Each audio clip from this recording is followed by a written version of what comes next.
అందరికీ నమస్కారం. నేను మీ కుట్టే కావ్య. ఈరోజు మనతో ఉన్నారు సీనియర్ జర్నలిస్ట్ డివిఎస్ గారు. సార్ నమస్తే సార్. నమస్తే అమ్మా. సార్ ఇప్పుడు ప్రస్తుతం వైసీపీలో ఉన్నటువంటి కొంతమంది నేతల గురించి మనం మాట్లాడుకోబోతున్నాం. ఎవరంటే ముఖ్యంగా మాజీ మంత్రిగా చేసినటువంటి కొడాలి నాని గారు మరొక 6 నెలల్లో నేనేంటో చూస్తారు, నా తడాఖా ఏంటో చూస్తారని చెప్పని మాట్లాడడం జరిగింది. ఇంకో పక్క చూసుకుంటే అదే వైసీపీ పార్టీ కోసం గత ప్రభుత్వంలో నోటికి ఎంతొస్తే అంత అంటే కొడాలి నాని గారి లాగే రెచ్చిపోయినటువంటి బోరుగడ్డ అనిల్, ఆయన పేరు అందరికీ సుపరిచితం. ఈయన ఎంతమందికి తెలుసు, ఇతను అంతమందికి తెలుసు అనమాట. సో అటువంటి బోరుగడ్డ అనిల్ కి తమ పార్టీకి సంబంధమే లేదు, అలాంటి వ్యక్తులు పార్టీలో ఉంటే ఏ పార్టీలో ఉన్నా కూడా ఆ పార్టీకే ప్రమాదము అని చెప్పని, వైసీపీకి అతనికి సంబంధం లేదని చెప్పని ఆ పార్టీ నేతలు బయటకు వచ్చి స్టేట్మెంట్లు అయితే ఇచ్చేస్తున్నారు. అసలు బోరుగడ్డ అనిల్కి ఎందుకు ఈ పరిస్థితి వచ్చింది, కొడాలి నాని ఎందుకు ఆ స్థాయిలో ఉన్నారు? అంటే 6 నెలల్లో వస్తా అన్నాడు గాని తడాకా చూపిస్తా ఉంది. అంత సీన్ లేదు.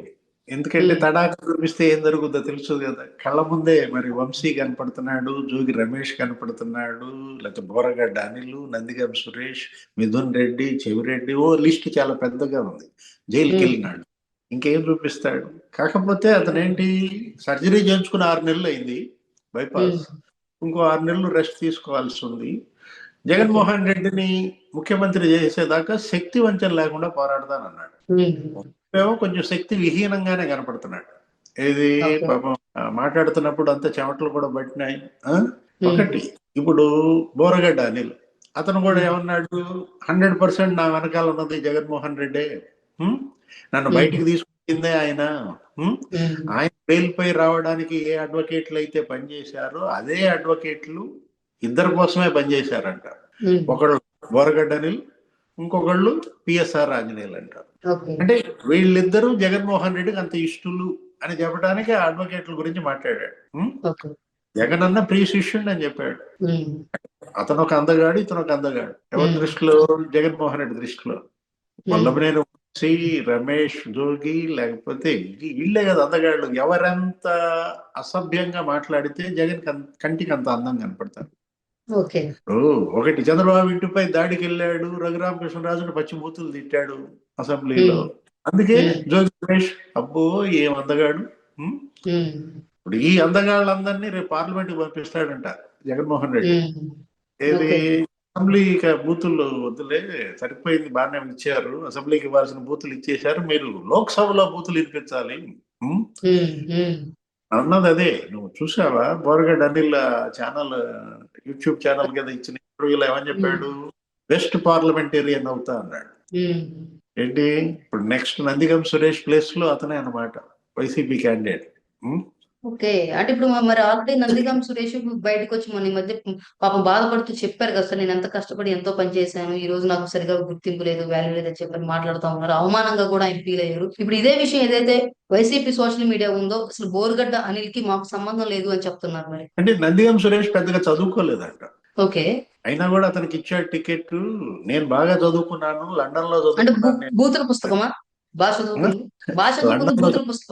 లండన్ లో చదువుకున్నాను.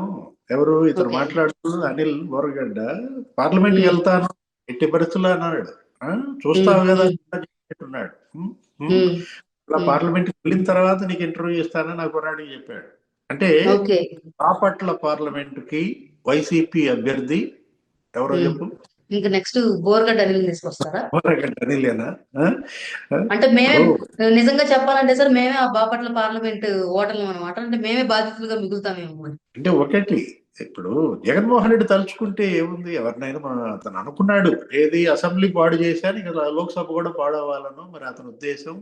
మరి ఈయన్నే పార్లమెంట్ పెడతాడు, ఈ బైపాస్ సర్జరీ చేయించుకున్న ఆయన్ని కొడాలి నాని విజయవాడ పార్లమెంట్ పెడతాడా, లేకపోతే మచిలీపట్నం పార్లమెంట్ అనుకుంటా. ఇప్పుడు వర్ర రవీంద్రారెడ్డి కడప పార్లమెంట్ కు పెడతాడా, అవినాష్ రెడ్డి ప్లేస్? ఇప్పుడు ఆయన కూతురు అంటున్నారు, ఎవరు? జగన్మోహన్ రెడ్డి కూతురు. మరి అమ్మాయి సిద్ధంగా ఉందో లేదో గానీ వర్ర రవీంద్రారెడ్డి అక్కడ పార్లమెంట్ కు పెడితే సరే. వీళ్ళు ఏది కొడాలి నాని ఎందుకు ఇప్పుడు సడన్ గా స్క్రీన్ మీద ప్రత్యక్షమయ్యాడు? ఇన్నాళ్ళకి వెళ్ళాడు, ఇప్పుడు ఎందుకు వచ్చాడు అంటే, నిన్నగాక మొన్న అమెరికా పర్యటనలో లోకేష్ అందరు అడిగారు, మళ్ళా అయ్యే నినాదాలు ఏంటి, red book red book red book అనే స్లోగన్స్ తట్టుకోలేక అతను ఏమన్నాడు లోకేష్, రెడ్ బుక్ దాని పని అది చేసుకుపోతుంది, 18 నెలల్లో దాని పనితీరు ఎలా ఉందో ఇక ఆ పని అలా కంటిన్యూ అవుతుందని చెప్పాడు. మరి ఇప్పుడు ఏదైతే ఈ రెడ్ బుక్ కొడాలి అని నాని బయటకు రెడ్ వచ్చి బుక్ అని లోకేష్ మాట్లాడాడో రెడ్ బుక్ అని అది మా లోకేష్ అనగానే ఇతను స్క్రీన్ ఉమ్, మీదకి వచ్చాడు. ఉమ్. అంటే నెక్స్ట్ నేనే అని అన్నట్లు. ఆ భయమే కనపడుతుంది. ఏది ఉమ్. ఇప్పుడు మరి ఆయన పేరు బయటికి రాగానే ఇప్పుడు మనం చూసాం కదా సార్. ఇప్పుడైతే నేను ఇంకా ఒక 6 నెలల తర్వాత వచ్చి యాక్టివ్ అవుతాను అనగానే ఒక పక్క కూటమి నేతలంతా చాలా అగ్రెసివ్ గా ఉన్నారు. ఖచ్చితంగా ఇక ఇతను అరెస్ట్ చేయాల్సిందే. అదిగో సంసిద్ధం అయ్యాడు బయటకు వస్తాడంట అని చెప్పారు కానీ కళ్ళు కాయలు కాస్తూ ఎదురు చూస్తున్నారు. మరి నిజంగా అరెస్ట్ జరుగుతుందంట. అంటే ఇది మంచి ప్రభుత్వం కదా. ఉమ్. ఏది ఇప్పుడు జగన్మోహన్ రెడ్డి ప్రభుత్వం లాంటి ప్రభుత్వం కాదు కాబట్టి తను ఇంతవరకు అరెస్ట్ చేయలేదా? ఎన్ని కేసులు ఉన్నాయి ఆరోగ్యం ఇప్పుడు? కోసం. ఆయన ఉమ్. గుడివాడలో ఉమ్. ఒక పెద్ద మాఫియా నడిపాడు. పేకాట మాఫియా అంటారా, క్యాసినో మాఫియా అంటారా, లేకపోతే మట్టి మాఫియా అంటారా? ఆ ఉమ్. 5 ఏళ్ళు ఏది రేషన్ మాఫియాలో ఇతని పాత్ర ఏంటి? అప్పట్లో ఓకే.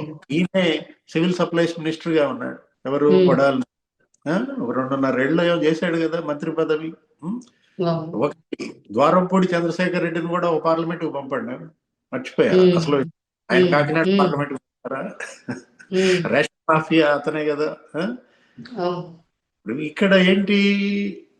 డెత్ సర్టిఫికెట్ ఇప్పిస్తా అన్నాడు దళిత ఓకే. యువకులకి. ఎవరు? కొడాలి నాని ఆ మట్టి మాఫియా, ఆ జగనన్న ఇళ్ల కాలనీల స్కీమ్ లో మెరకేసే పథకం 3,000 కోట్ల స్కామ్ అది. ఆ? ఓకే. ఆ ఇళ్ల కాలనీల పథకం 10,000 కోట్ల స్కామ్ అయితే ఈ మట్టి ఉమ్. మాఫియా 3,000 కోట్లు.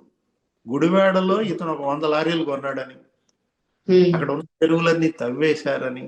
ఉం? ఉమ్. ఆ దళిత యువకులు ఏంటి ఒక 19 మంది వచ్చి ఇతను ఓడిపోయిన తర్వాత, ఏమంటే ఉమ్.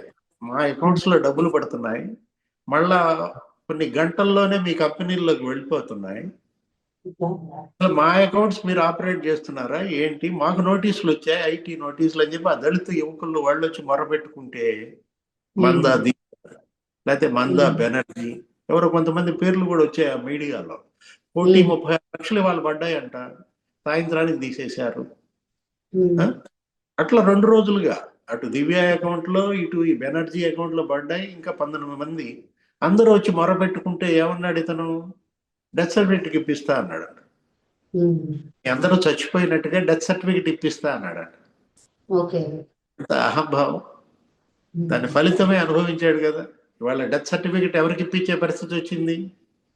వాళ్ళు బాగానే ఉన్నారు. Yes yes yes sir. అంటే నీకు డెత్ సర్టిఫికెట్ ఇప్పించే పరిస్థితి వచ్చిందని మనం అనం. కోలుకున్నాడు, సర్జరీ అయిపోయింది. ఇవాళ కానీ ఆ వైసీపీకే డెత్ ప్రభావం అంతటి సర్టిఫికెట్ వరకు ఉన్న ప్రభావం అయితే చవి చూశాను. వైసీపీకే డెత్ సర్టిఫికెట్ ఇప్పించే పరిస్థితి ఎందుకు వచ్చిందంటే ఇదే కారణం అన్నమాట. ఉమ్. వంశీ చేసిన అదే, ఇతను చేసిన అదే. మొత్తం చెరువులన్నీ నాశనం చేసి పారేశారు. ఉమ్. ఏది అక్కడ అసలు పోలవరం రైట్ కెనాల్ అక్కడ కంకరంతా కొట్టించి అమ్మేశారు. ఏది ఉమ్. గన్నవరం నియోజకవర్గంలో అతను ఒక 100 టిప్పర్లు కొన్నాడని. అరే ఓకే. భూములు ఆక్రమించారు, ఎంతమంది ఉసురు పోసుకున్నారు, పేకాట లేకపోతే క్యాసినో. ఇట్లాంటి వ్యక్తులు మళ్ళా మేము వస్తాం, జగన్మోహన్ రెడ్డిని ఉమ్. మళ్ళా శక్తి వంచన లేకుండా కృషి చేసి ముఖ్యమంత్రిని చేస్తామంటున్నారంటే ఉమ్. అక్కడే అర్థమైపోవటంలా. ఏది జగన్మోహన్ రెడ్డి వీళ్ళనే నమ్ముకున్నాడు, జనాన్ని నమ్ముకోలేదన్నమాట. నమ్మకం.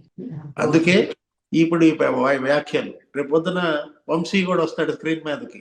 ఏంటి ఉమ్. కొంచెం తెరిచిపోయినా కూడా ఆ, ఏమని నేను అందగాడిని అని చెప్తాడు.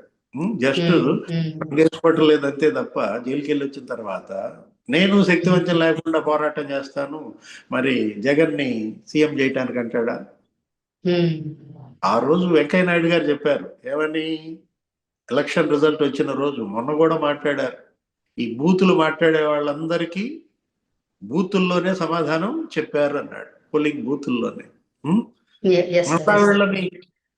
వీళ్ళని మళ్ళీ ఏంటి రంగు మార్చి లోక్సభకు నుంచోబెడతాడా? ఆ శ్రీరెడ్డి ఉమ్. కూడా మాట్లాడింది నిన్న. ఆ? ఏదో వీడియో కూడా విడుదల చేసింది ఆమె కూడా, ఆమె బూతులే అనుకుంటా. ఇప్పుడు నందిగం సురేష్ నిన్న మాట్లాడుతూ ఏమన్నాడు అతను?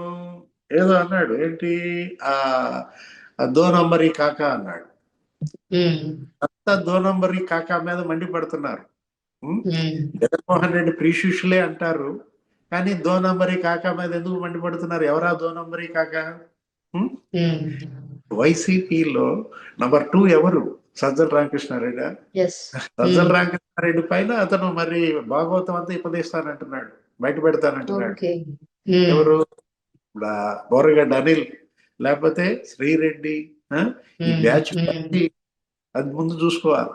ఎవరు ఆయన పాపం కోటి సంతకాల్లో బిజీగా ఉన్నట్టున్నాడు. గవర్నర్ దగ్గరికి వెళ్ళినట్టున్నాడు. ముందు బోరగడ్డ సంగతి చూడండి, శ్రీరెడ్డి సంగతి చూడండి, కొడాలి నాని సంగతి చూడండి. లేకపోతే మీ భాగవతాలంతా వాళ్ళు బయట పెడతారంట. Okay sir, thank you sir. నమస్తే.